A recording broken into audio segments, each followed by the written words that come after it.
entre a fé e a realidade, o dilema existencial e o mal da religião. A religião, ela não se apresenta como aquilo que dá sentido à existência humana. Ela procura dar respostas para o que não entendemos e promete um destino seguro quando a vida parece caótica. Mas há um conflito profundo entre aquilo que a fé afirma e aquilo que a realidade demonstra. Hoje nós vamos tratar deste assunto. Como a fé que deveria libertar, na verdade, aprisiona. Como que um Deus bíblico, assim como tantos outros que conhecemos no sentido cultural, é uma construção humana e um cárcere absolutamente simbólico. Se você ainda não é inscrito aqui no canal, se inscreva. Ative o sino para receber notificações, porque aqui tratamos de assuntos sensíveis, emblemáticos, polêmicos, mas que podem fazer você pensar de uma maneira mais profunda. Ative o sino para receber notificações, se você quiser fazer parte deste projeto e receber as minhas publicações diárias. A promessa da fé e o vazio humano. Desde cedo, a fé apresentada pelas religiões como solução total tenta explicar a origem da vida. Fornece um propósito, promete justiça e neutraliza o medo da morte. Ela tenta dar forma ao desconhecido, dá valor ao sofrimento e oferece um sentido quando, na verdade, não há sentido algum. A religião dá respostas simples aos dilemas complexos, como, por exemplo, sofrer. Deus tem um plano para mim? Fracassou porque tinha que fracassar. Ou se aconteceu, é permissão de Deus. Deus quis assim, Deus quis assado. Morreu alguém? Deus sabe o porquê. Ou seja, você já deve ter se deparado sempre com estas respostas que nós encontramos no nosso dia a dia em relação à ideia de Deus. Esse discurso, ele acolhe, mas na verdade infantiliza. Torna o ser humano dependente de uma narrativa pronta, fechada, imune à contestação. A fé, na verdade, promete respostas simples para perguntas complexas. Oferece sentido onde a vida parece vazia e consola onde a dor insiste, onde nada muda. Contudo, quando confrontada com a realidade, surge aquele dilema. Até que ponto essa fé liberta ou aprisiona? A religião muitas vezes se apresenta como porto seguro, mas também cria muros.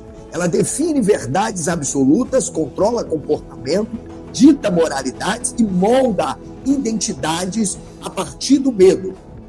O que deveria, na verdade, ser o caminho da luz, torna-se o instrumento de culpa, submissão e dependência espiritual.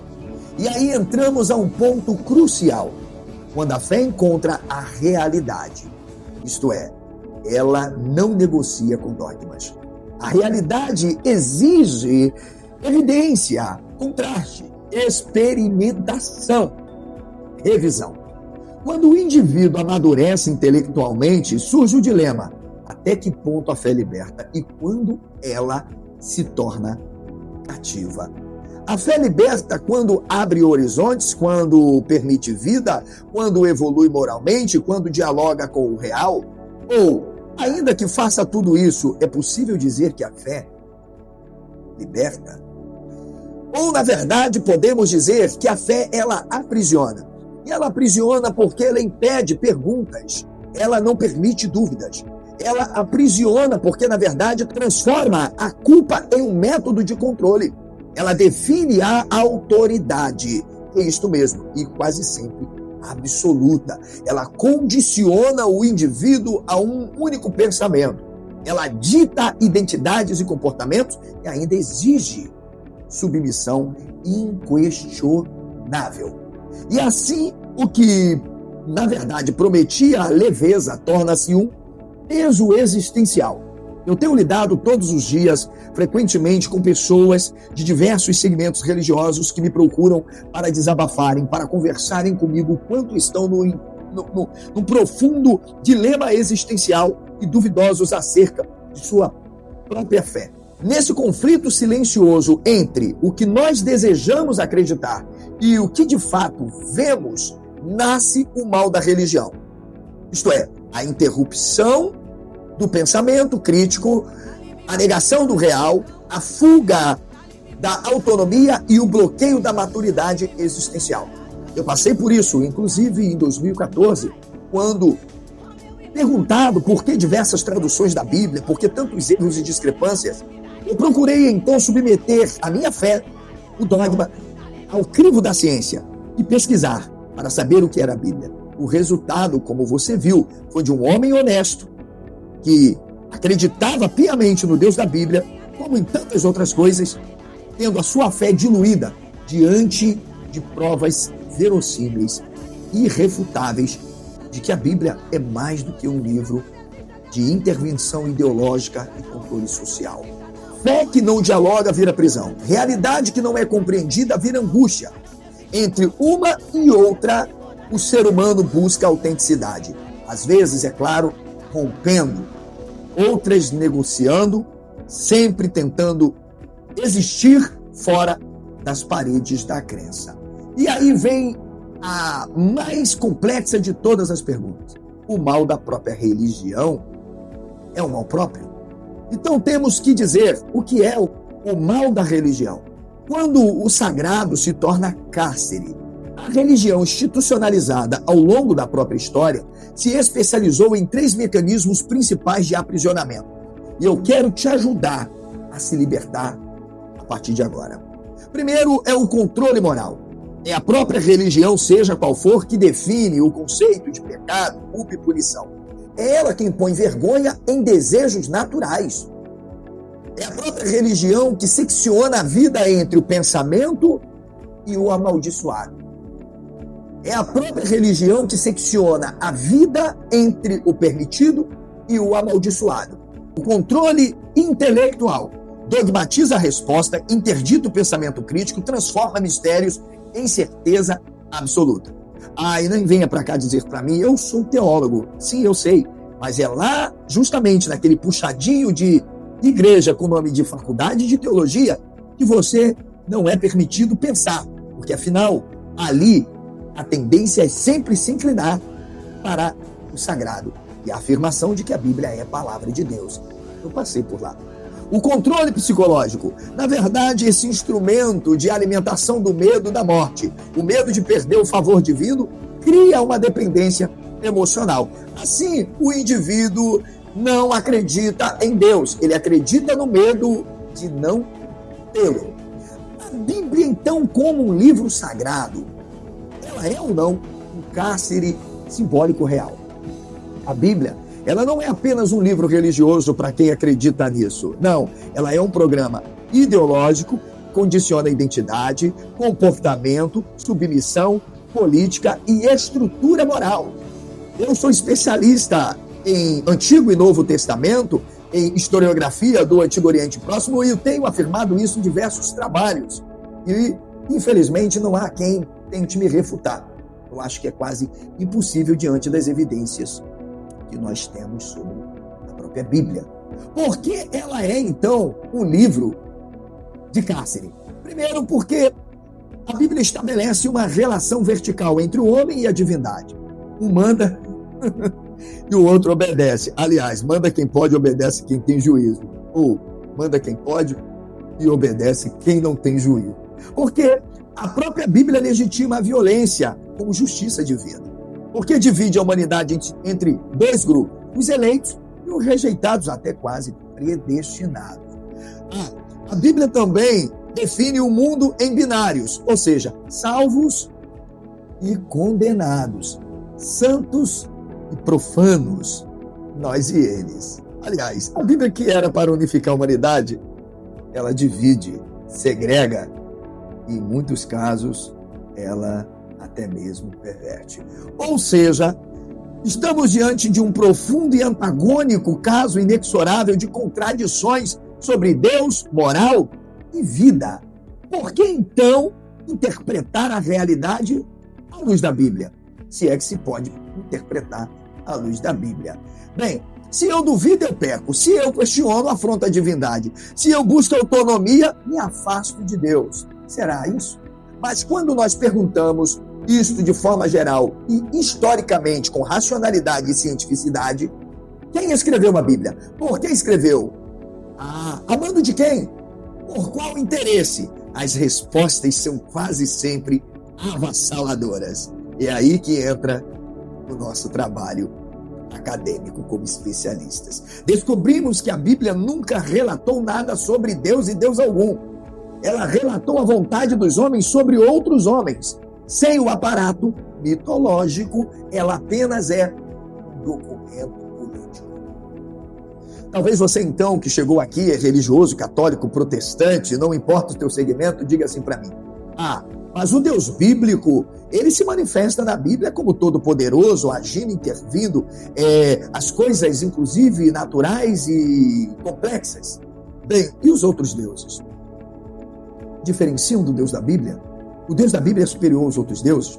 Ou estamos diante de construções humanas? Vamos falar então do Deus Javé, no meu próximo trabalho, que vai estar muito em breve nas mãos daqueles que querem ser libertos.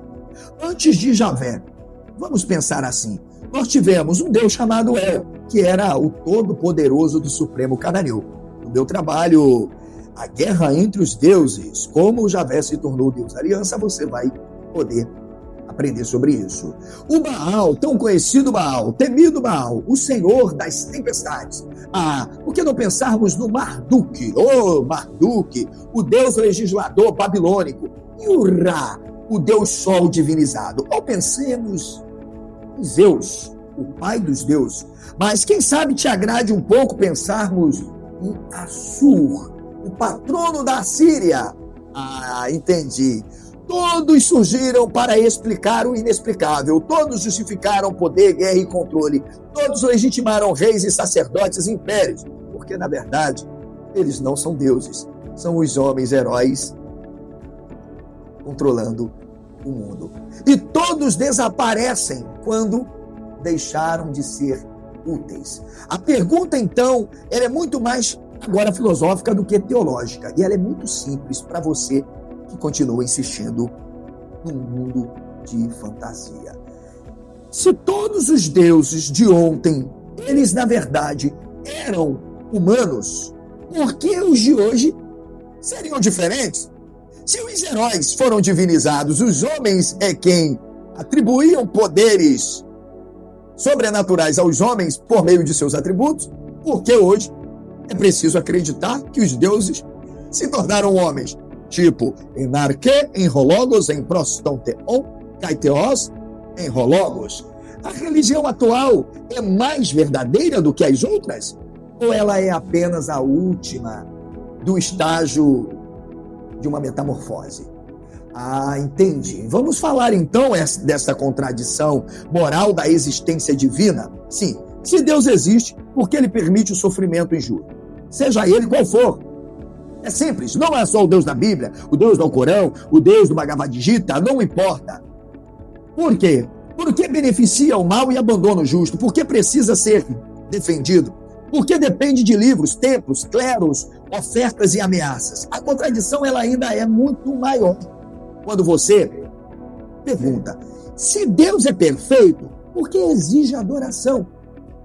Ser perfeito implica autossuficiência. Adoração é necessidade emocional.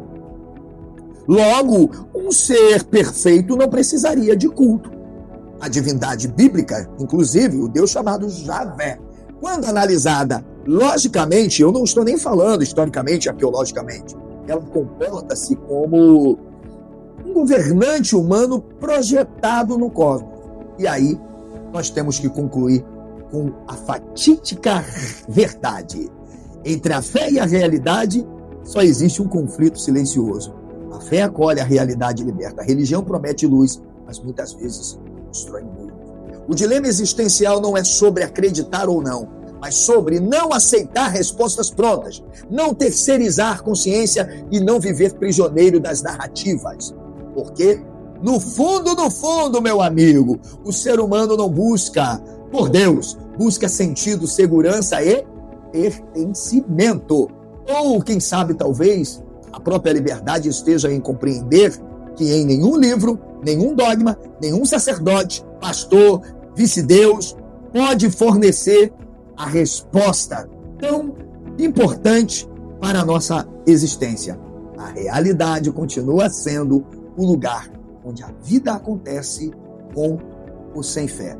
Se você, na verdade, pensou junto comigo, refletiu profundamente e entendeu, compartilhe este vídeo, sente o dedo no like, deixe um comentário aqui, desde que respeitoso. E se quiser fazer parte de um programa libertador, para que você desenvolva-se crítica e cognitivamente, tem aqui, olha, seja membro do nosso canal. Você pode ser membro efetivamente cooperador, exclusivo ou prêmio, tendo vários benefícios que, na verdade, se constituirá uma biblioteca, uma universidade em casa, com muitos conteúdos e até cursos libertadores de alto nível de conhecimento. Se você quiser comprar algum dos meus livros, fique à vontade. Acredito que vai contribuir muito para o teu conhecimento. O meu WhatsApp fica aqui, olha, na minha template ou na descrição do vídeo. Vem para cá, porque aqui é o canal da criticidade e do desenvolvimento cognitivo.